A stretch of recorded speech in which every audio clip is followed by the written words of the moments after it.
Come on. I am the one who lift you up. I am the one to recognize you. Tsaka wag mo ipagmalaki na meron ka ng dating tourist visa, whatever. Your visa expired for over 2 years. If I did not sponsor you through my name into the our usapan joint venture of I give you the business name and I put you to my business in America, that's why they approve you because of that.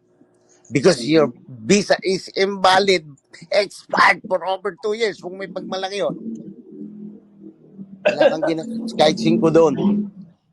Yung iyong pamasahing round trip, over 80,000 round trip, sinayang mo yung kalahati noon. Tapos bumili akong panibagong panibagong ticket. Eh ano ka isa ka ring manggagamit, masasabi ko. Biro mo, sinabihan pa kita, kumuha ka ng visa sa Europe, akong bahala sa ticket mo. Oh, ngayon, ano ginawa mo sa akin? Para ka nagtampo sa grasya. So, Nagtampo sa bigas.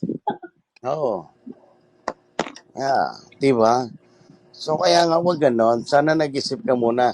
Use your critical thinking, the person who's taking care of you, the one who care of you, like my group, the DISS family, especially Ann and lovely Francisco, that because of David Dilagan, they listen to me. Kawawa naman si Jenor Bin, this and that. Pinalagyan ka ng pustiso, pero sinuag mo kami. Sinuag mo kami.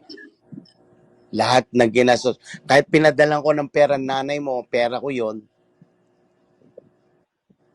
Kung maririnig nyo lang, kaya nga hindi ka na pinabalik doon sa pinagtatrabaho mong pinakiusap kita sa kumpare ko, binabayaran ka, pero panay ang reklamo nila sa akin. Sinabi ko, alam niyo naman, may karamdaman yan.